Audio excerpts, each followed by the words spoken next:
Hi friends, good evening everyone and welcome back to my channel the BSN Vlogs.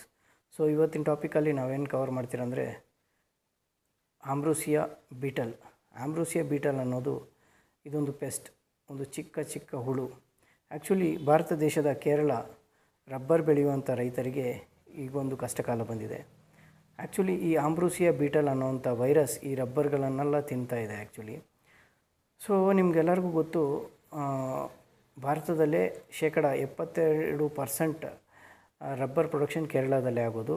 Around 11 lac ರೈತರು ಬಂದ್ಬಿಟ್ಟು ಕೇರಳದಲ್ಲಿ rubber ಬೆಳೀತಾರೆ. So ಈಗ ಆ 11 ಲಕ್ಷ ರೈತರಿಗೆ ಇದೊಂದು ಕಷ್ಟ ಕಾಲ. ಯಾಕಂದರೆ ಈ ರಬ್ಬರ್ಗಳನ್ನೆಲ್ಲ ಅಟ್ಯಾಕ್ ಮಾಡ್ತಾಯಿದೆ ಈ ಆಂಬ್ರೋಸಿಯಾ ಬೀಟಲ್ ಅನ್ನೋಂಥದ್ದು. ಈ ಆಂಬ್ರೋಸಿಯಾ ಬೀಟಲ್ ಬಂದ್ಬಿಟ್ಟು ಒಂದೇ ಜೀವಿ ಅಲ್ಲ, ಇದರ ಮೇಲೆ ಇನ್ನೊಂದು ಜೀವಿನ ಕೂಡ ಕ್ಯಾರಿ ಮಾಡ್ತದೆ. ಅದು ಬಂದ್ಬಿಟ್ಟು ಫಂಗಸ್, ಫ್ಯುಸೇರಿಯಂ ಆಂಬ್ರೋಸಿಯಂ ಅನ್ನುವಂಥ ಫಂಗಸ್ನ ಕೂಡ ಕ್ಯಾರಿ ಮಾಡ್ತದೆ. ಇದೆರಡೂ ಸೇರಿ ಈ ರಬ್ಬರ್ಗಳನ್ನೆಲ್ಲ ನಾಶ ಮಾಡ್ತಾಯಿದೆ. ಇದರಿಂದ ನಮ್ಮ ಕೇರಳದ ರಬ್ಬರ್ ಬೆಳೆಯುವಂಥ ರೈತರಿಗೆ ತುಂಬ ಸಂಕಷ್ಟದ ಪರಿಸ್ಥಿತಿಯಾಗಿದೆ. ಸೊ ಫ್ರೆಂಡ್ಸ್, ನಾನು ಕೊಟ್ಟಿರ್ತಕ್ಕಂಥ ಈ ಮಾಹಿತಿ ನಿಮಗೆ ಇಷ್ಟ ಆದರೆ ಈ ವಿಡಿಯೋಗೊಂದು ಲೈಕ್ ಮಾಡಿ ಮತ್ತು ಕಮೆಂಟ್ ಮಾಡಿ, ಮತ್ತು ತಪ್ಪದಿರ ನನ್ನ ಈ ಚಾನಲ್ ದಿ BSN ವ್ಲಾಗ್ಸ್ನ ಸಬ್ಸ್ಕ್ರೈಬ್ ಮಾಡಿಕೊಡಿ. ಸೊ ನೀವು ಕೊಡುವಂಥ ಸಪೋರ್ಟು ನನಗೆ ಈ ಸಬ್ಸ್ಕ್ರೈಬ್ ಮುಖಾಂತರ ಸಿಗುತ್ತೆ ಅಂತ ನಾನು ಭಾವಿಸ್ತಾ ಇದ್ದೀನಿ. ಸಪೋರ್ಟ್ ಮಾಡಿ. Thank you friends.